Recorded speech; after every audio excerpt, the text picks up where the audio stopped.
So what's up mga kahabi, nagbabalik. So yung unang unit natin na high-end ay PDX V4. So ngayon meron tayong dagdag sa ating collection. Yun ay ang AR-16 Mark 8. So stay tuned para pakita ko sa inyo kung ano yung mga feature at saka kung ano pa yung maganda sa unit na to, bakit ito yung pinili ko. So huwag kayong aalis. So ayan guys, mga kahabi, pag-usapan mo natin ito para to sa mga kagaya ako na newbie, so para lang sa kaalaman nila. So itong ating AR-16 ay 80% metal. So ito ay mix ng hard nylon at saka metal. So ang kanyang structure, kalahati nito, yan, meron naman yung metal sa loob ito lang sa ulo, sa looban. So metal gear, inner and outer. Metal inner barrel at saka outer barrel. So yung kanyang nozzle ay plastic. Ayan, plastic. Ito ay hard plastic. Railings plastic. So ano ba? Ito nylon, hard nylon yung kanyang receiver. Ayan. Metal, plastic din yung kanyang hand guard. Kanyang buttstock ay plastic, pero yung kanyang buffer tube, yan, metal yan. Metal pre-feed o yung ating mga yan, nakasa. Tapos yung mga ito, external, yan, metal yung dust cover, metal trigger, of course. Tapos same sa kabila, yan. Since dual bolt catch siya, ayan, ito bolt catch, ito rin bolt catch, ayan. So dual magazine release din siya, ito yung magazine release. Tapos dito naman sa right side yung isang magazine release, ayan. Syempre metal mags, ayan, metal mags, so madaling isampak, ayan. Ito ay meron po siyang bolt action. So kapag hinila natin to, yan, so pwede natin siyang i-bolt action. So 3, 2, 1, yan. Saka same din sa kabila, pwede natin siyang i-release yung bolt dun sa kabila. So wait, yan. So dito naman yung i-release sa kabila, sa right side. So 3, 2, 1, yan. Tapos sa magazine, close mo natin yan. So magazine, ito, release, yan. Tapos sa kabila naman, meron pang isa, ito nandito. So hawakan lang maayos. So release natin ang mags, 3, 2, 1, yan. So dalawa, pwede sa right at left hand. So ito nga pala, equipped na ng MOSFET. So ibig sabihin, yung firing natin, pwede natin siyang baguhin. So meron siyang single shot, may binary, may burst, at saka yung may all auto. So ayan, pwede natin siyang iset. So mamaya tuturo ko kung paano isiset yun gamit yung ating MOSFET. So install muna tayo ng battery. So ayan, tinanggal ko muna yung kanyang buttstock kasi dito yung lagay ng battery natin. So gagamitin natin ito, 11 volts battery. So once sinalpak natin ito, guys, dapat makakarinig tayo ng tunog ng MOSFET. So sige, try natin, pakinggan nyo.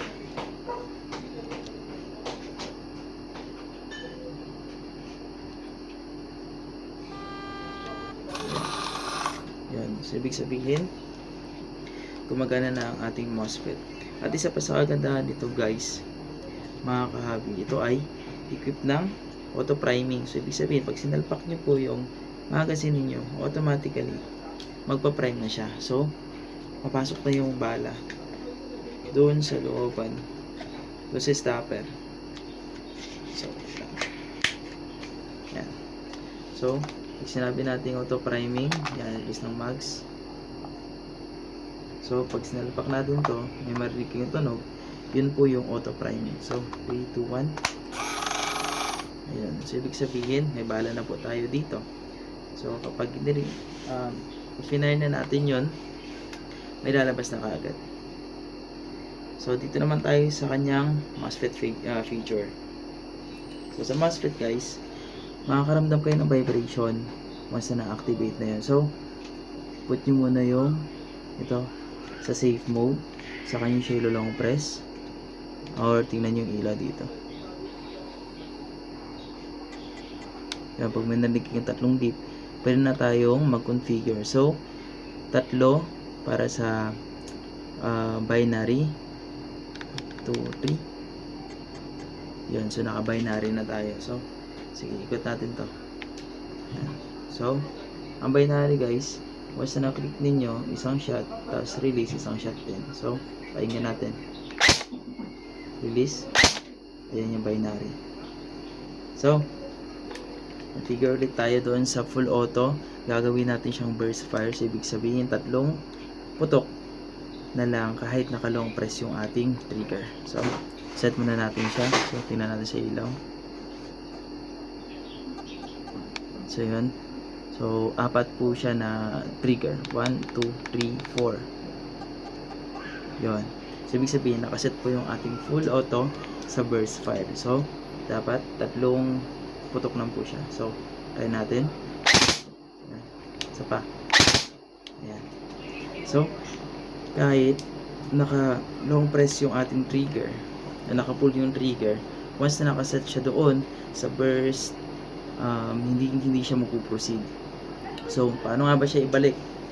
So, from binary, gagawin natin siya ulit na single shot. So, same procedure guys. So, long press. Yan, ilaw. So, 1, 2, 3. Yan. So, ibig sabihin, nabalik na po natin siya sa single shot. So, try natin. Diba? Tapos, doon naman tayo sa ating burst. Ibabalik natin siya sa full auto. So, same procedure pa rin. So, long press. Then, 4 clicks or 4 trigger. 1, 2, 3, 4. Ayan. So, full auto natin. Medyo maingay na to Ayan.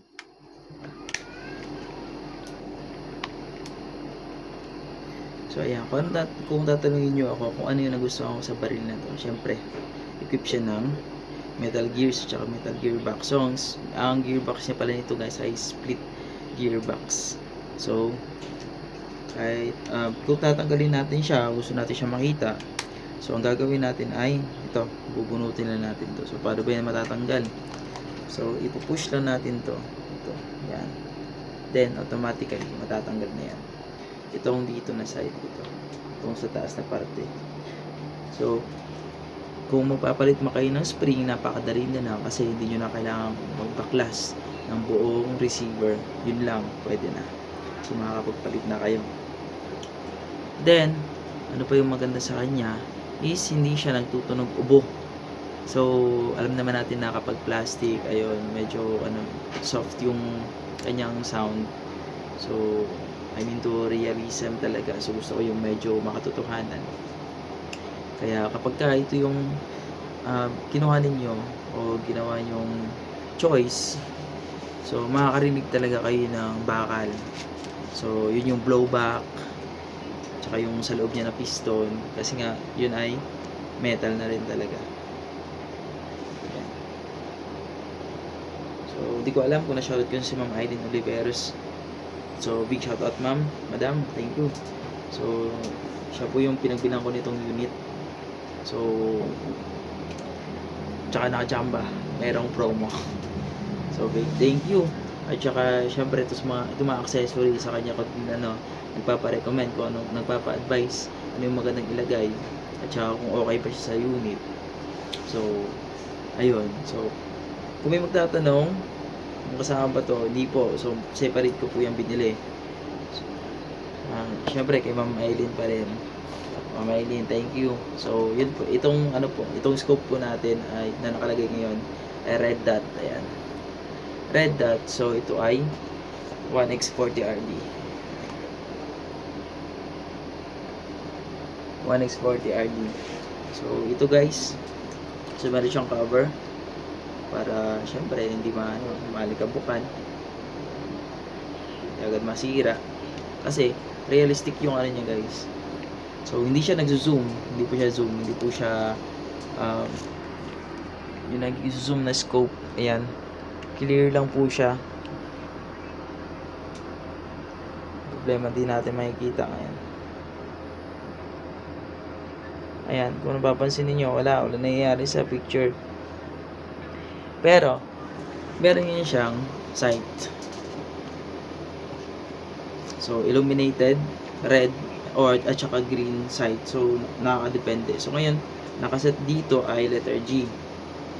So since letter G yan siya, yan guys, G, makahabi. So ibig sabihin, kapag clinic natin to ng 1 to 5, yan, kahit isa lang, isang ikot lang, makakita tayo ng green side. Ayan, tignan niyo po.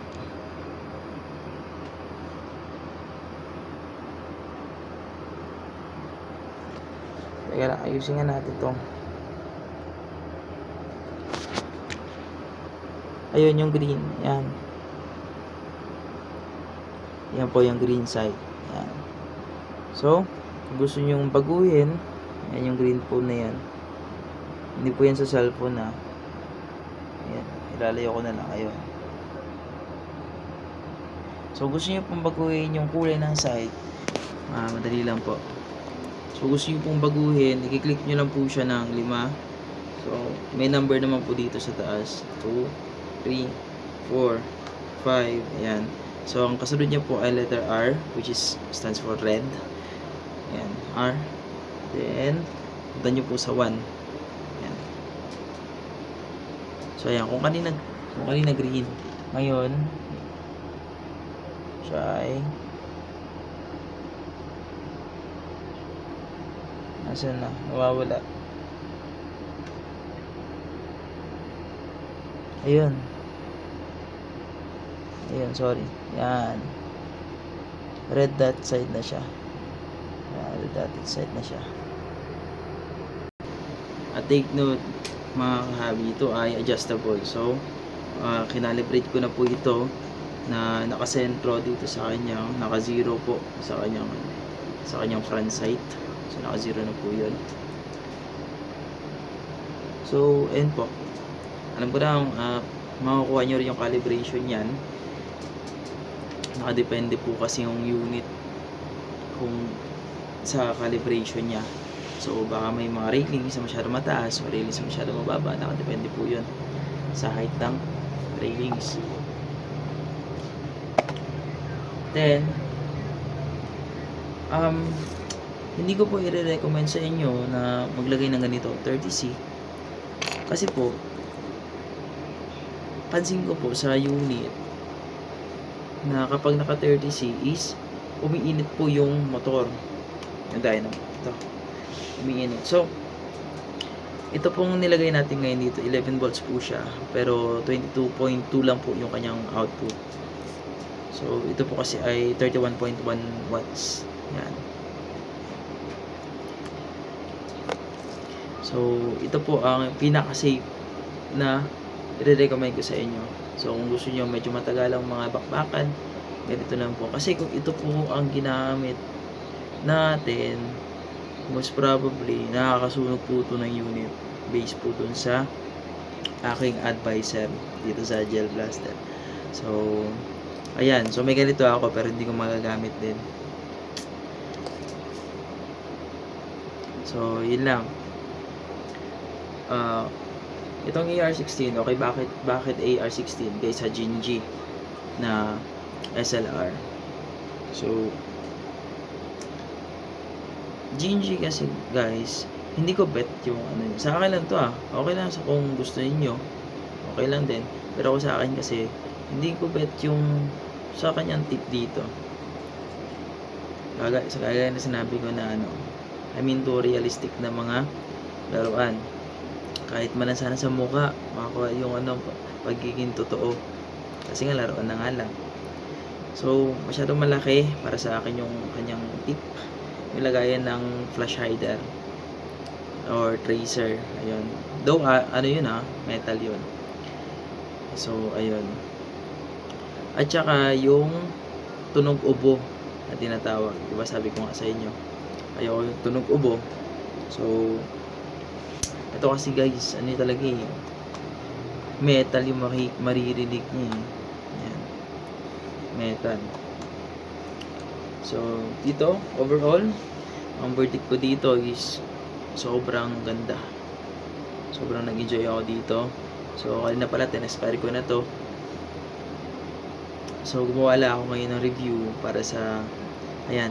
Kasi, wala akong nakikitang review gaano pagdating sa unit na to. Hindi ko alam kung bakit. Kaya nga, medyo nag-aalangan. Kasi, wala gaanong, ayan, mahanap na, kahit sa YouTube, kahit sa Facebook.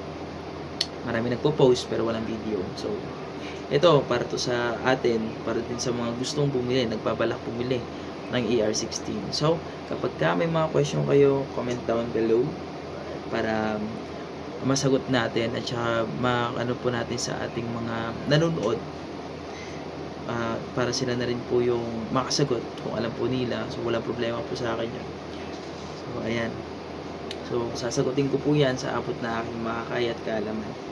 So, ayan. So, mga kahabi, take note lang na ito lang po yung mata natin. So, every time maglalaro tayo, please, wear safety glasses talaga. So, ipopromote na ako kay DIY. May nabibili ka nun, 30 plus lang. So, ayan. Sige. Yun lang sa ngayon. At hindi na ako makarat-rat dahil gabi na. Magiging public disturbance tayo kung magrarat-rat tayo ng gabi. Lalo pat maingay yung unit natin. Ayan. So, meron din pala ako isang unit dito. Siyempre, may first baby. May akong baby. Ayan. Ayan. PDX E4. So, ito yung pinakauna kong high-end. So, ito meron na ako nagawang video nito guys. So, panoorin nyo na lang. That's all for today. Keep safe everyone.